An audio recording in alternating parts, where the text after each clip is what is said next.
Kita beralih ke berita selanjutnya. DLHP Ambon bilang ketersediaan lahan jadi kendala TPS di kawasan Stein belum dibangun. Dinas Lingkungan Hidup dan Persampahan DLHP Kota Ambon mengakui tidak ada tempat pembuangan sementara atau TPS di daerah pemukiman bantaran Sungai Air Besar atau ARBES di Kompleks Amalatu, Desa Batu Merah, Kota Ambon karena letak demografi. Hal ini disampaikan Kepala Bidang Persampahan DLHP Kota Ambon, Nizar, kepada tribunambon.com, Kamis 16 Mei 2024. Ia mengatakan pemerintah harus memastikan ketersediaan lahan sebelum membangun TPS di kawasan tersebut, sebab keterbatasan lahan sering menjadi kendala pembangunan TPS di area Kebun Cengkeh hingga Stein.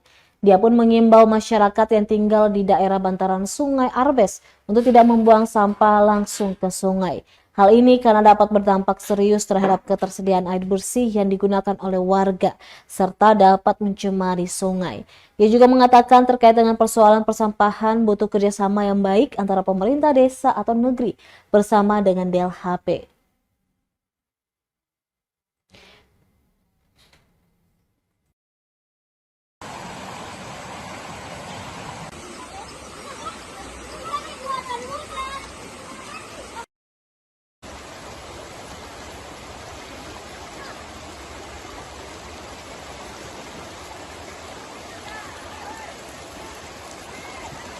Download Tribun X sekarang, menghadirkan lokal menjadi Indonesia.